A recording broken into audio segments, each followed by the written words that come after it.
In my last video, I left off with talking about how Jericho is one of the longest inhabited cities in the world.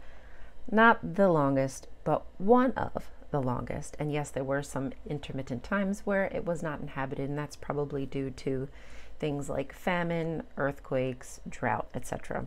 But I wanted to talk a little bit more about the Natufians, what they traded, a little bit about migration, and why I think it's so fascinating to see how, although these gods in pantheons are different from other cultures, they are very similar. So the Natufians, which I had told you before, some of their DNA comes from Anatolia and some of it comes from Iran, and then there's other parts of it that are just the indigenous of the Canaanites who live there. And I love learning about the Canaanites because I'm sure I've said it many times that I am Syrian Lebanese. So I really want to learn all about like what was happening in the land, like from start to where we are now. Anyhow, Natufians, they probably created this city, Jericho, which is named after the moon god, Yarikh, Yarikh, because it was a trade center. It was probably a great place due to where and how people were migrating because of this fertile crescent. And they're finding this is a great hub between all over. I mean, it still is. If you just look at the location, I'm sure I can pop up a map. If you look at the location of where Jericho is, where Canaan is, it's got ports, it's got Egypt down to the south, you've got Turkey, well, Anatolia, or whatever you want to call it, to the north, you've got Asia to the east, and it has just access to so many things. Obsidian, they probably made obsidian weapons that they traded. They traded like granaries and the whatever the fruits that they were producing in the land as they were learning how to do agriculture for like the first time in some of the world. Woven goods, there was a lot of woven goods. Weaving was really important specifically to women. It was how they would earn a living and be able to have some autonomy, earn money. It's so awesome to see that women were always like business owners. Like they had to take care of business, they had to take care of their family regardless if there was somebody around or not. So they would have a way to provide for themselves. I love it. What else? Okay, so let's talk a little bit about the moon god. Here is also what I think is just so dope. So we know that the moon is important. The lunar deity is worshipped all over in many different cultures. In Sumer, which was rising somewhere around 3500 BCE. That's when they were really creating civilization. Jericho was this little city, right? Not that many people. I had it written down. I'm sure I can pop that up. But in Sumer, one of their most important deities was Nana. Nana is their moon god. Nana is like wisdom, god of wisdom, guidance. He sees over everything in the nighttime, while like sun god sees over everything during the day and is a god of justice. The moon god was wisdom and guidance at nighttime. Now his wife is Ningal, Ningal. And if I pronounce things wrong, I'm sorry, y'all. I'm not a linguist. I'm not anything really. I'm just somebody who's really interested in learning about these old cultures and just seeing how they're intertwined and how these beliefs came to be. So anyway, Nana is the moon god. He has this temple in okay, this great temple dedicated to him, and his wife is Ningal. She is the moon goddess. She is a goddess of fertility. If you didn't know, the lunar calendar, it plays a big part in our interworkings, our female interworkings, if you get what I'm saying. It's kind of how people would tell their cycles and whatnot. So yeah, and okay, I'm getting there. So in Jericho, Yarikh, his wife, her name is Nikkal, Nikkal Wa'ib.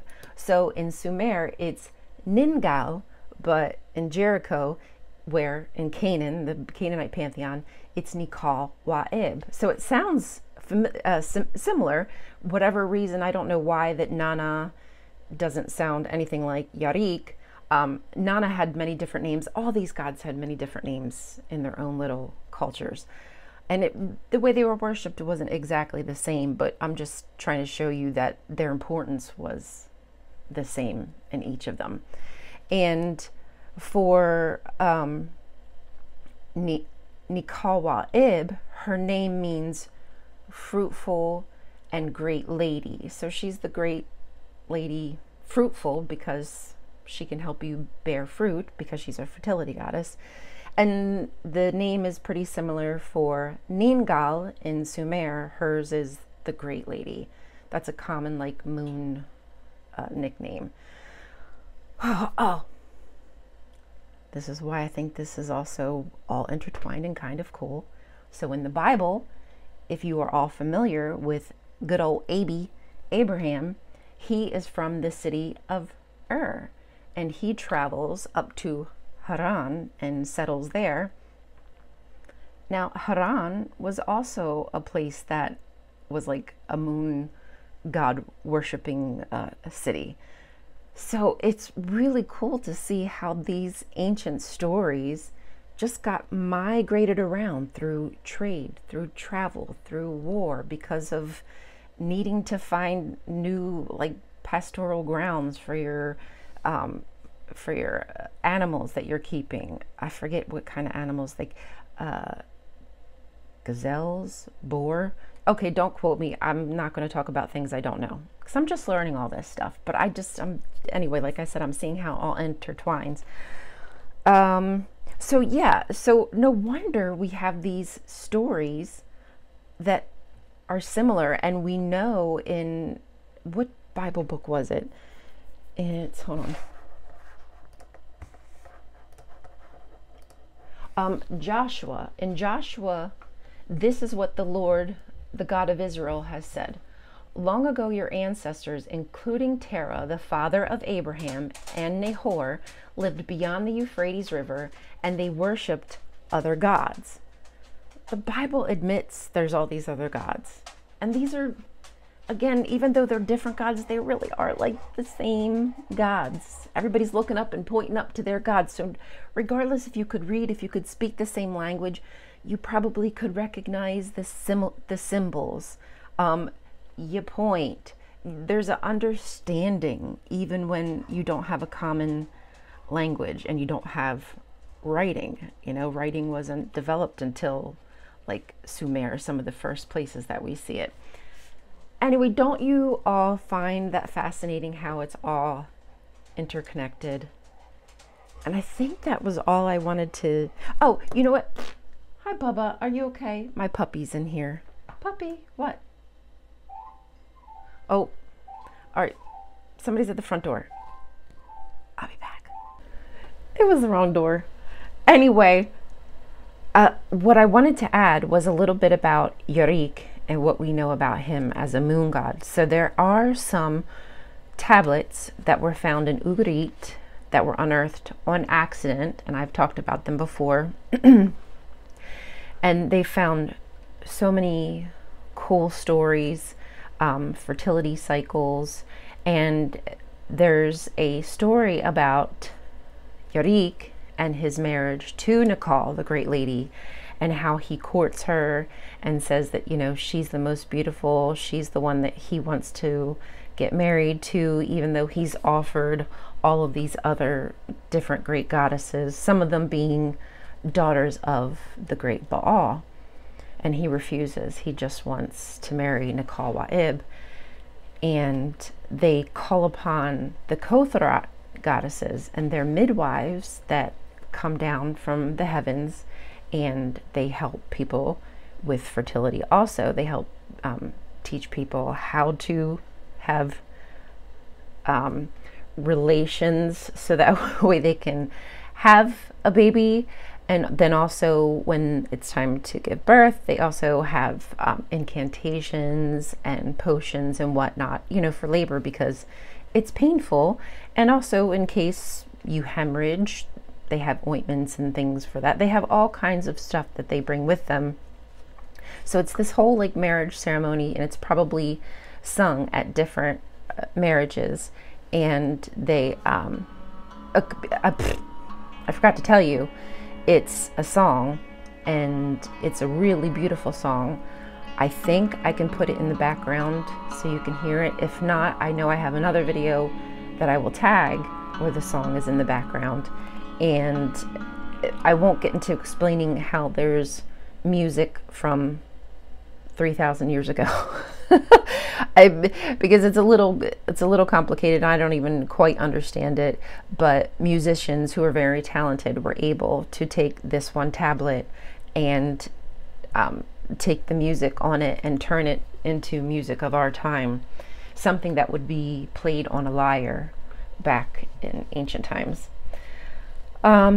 So yeah, in the story, it ends up that Nikkal gives birth. So the Kothrat, the divine midwives, they help her have a baby, and all is great. And at the end of the song, you're supposed to clap, and clapping is a way that would scare off evil spirits. So, you know, there's always these little superstitions and whatnot that were performed in rituals. And like I said, when it comes to the moon, fertility, and those kind of ritualistic traditions are really important and very intertwined because of the important role that the moon plays. I do think that's it. Finally, I think I'm done rambling. I will put in the links to the YouTube pages that I have been watching that have been giving some really great information on the Natufians, the indigenous of Canaan, on the Canaanites, on the Phoenicians. I'm trying to learn about all the different people groups that reside in Canaan and how they came to be. You know, I'm no historian, so I'm far off from understanding everything, but I do think it really plays an important role in understanding how the Bible was developed, since it was developed off of all these little whisper down the lane traditions that were passed over through time when people didn't know how to read and write, and all they had was their little storytelling mouths, you know. So things change over time. God's names change, ideas change. It's fascinating. Thank you for watching. The more you know. Okay, yeah, I think I'm gonna say goodbye now. Thanks for watching. If there's something that I didn't mention that you want me to bring up, I'll certainly do that. Put it in the comments. Thanks, guys. See you soon. Happy New Year. Listen, oh baby, blessed.